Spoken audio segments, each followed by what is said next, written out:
Hey everybody, what's up? This is Benji Bruce here with SpeakingLifestyle.com, and I've noticed that a lot of speakers they have problems when creating and delivering their presentations. And basically, a lot of speakers they wonder if they should give a ton of content or if they should kind of cut back on the content and just make the presentation just really, really entertaining. So, on the one hand, if you're the speaker, then you're thinking that everyone wants this useful content that way they can go home with something and actually implement it. On the other hand, you know that if you're boring from the stage, then people might throw they might throw tomatoes at you, they might throw bananas and basically everything except their panties, and they're going to hate your guts. So you're basically not sure if you should give a ton of content or if you should just be really entertaining. And the answer is actually very simple. There shouldn't be a difference between giving your content and being entertaining. Content is just content. It's just the words that you use. And the entertainment portion is a delivery of your content. So they're actually two different things that feed off each other. And to have a great presentation, you actually need both. It's kind of like if you're making tea and you ask a question, well, should I use a tea bag or should I boil the water? Well, you kind of need both if you want to make the tea. And the same goes for your presentation. Now, when you're getting paid speaking gigs, what most speakers actually don't know is that they're there for more of entertainment value rather than actual content. And think about it like this. Let's say that you get hired by, XYZ company, and they want a speaker to talk about goal setting. And let's say that they really just wanted the content. Now, if they just wanted the content, they just want a speaker to get on stage and to go over how to set goals and how to achieve goals, that type of stuff. If it were really just about content, then they wouldn't even need to pay a speaker to begin with.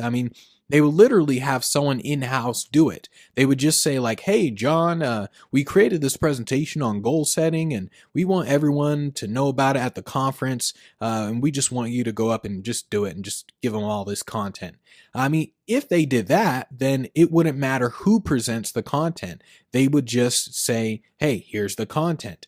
But that's not how it works. They hire a professional speaker because they know a professional speaker can deliver content in an entertaining way. I see a lot of speakers who have a hard time getting booked and getting paid gigs, and they know that they have a great message, but for some reason, they can't seem to book a $10,000 speaking gig to save their life. And why is that? Well, the reason is because they're so focused on content that they forget the actual entertainment portion.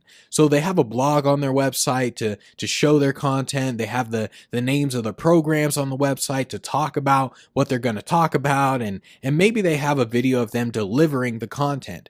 But what companies are really looking for when they're hiring, what are companies really looking for when they're actually hiring?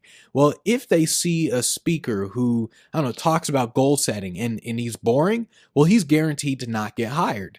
But if they see a speaker and the crowd is laughing, they're dying laughing, tears coming out of their eyes, the speaker's all hyped up, and you see the speaker doing something interactive with the audience, well, now you're thinking like, oh, wow, this is pretty cool. And you're much more likely to hire that speaker. I want you to think about a speaker who, who maybe you thought was really good, but think of a speaker who isn't really well known. So don't think of someone like Tony Robbins or Brian Tracy or Les Brown. They don't count. Think of an event that maybe you went to recently. Maybe you saw a speaker that you liked who was really good. So think about this speaker. Now, I want you to see if you can remember 3 things that they actually talked about in their presentation. Just think about 3 things. Can you actually remember 3 things that they said? Just 3 things. Can you remember it?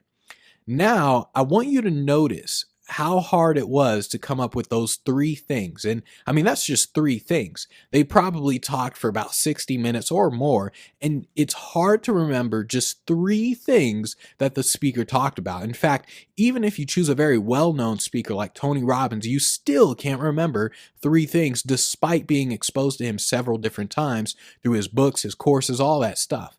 That's what happens to your audience. They can't remember what you said. They only remember how you made them feel. If you thought of an unknown speaker that you liked, you probably like them because of how they made you feel. Maybe you thought like, wow, this speaker, he's got some serious speaking skills. Or maybe you thought like, damn, he's giving out a whole lot of information here. I love this guy.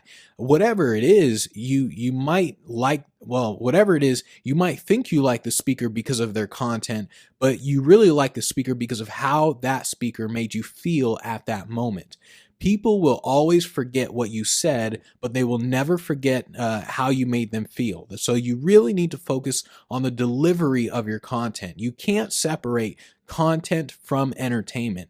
And the same thing, well, I mean, they're the same thing. The content and the entertainment, you need both to create a powerful presentation.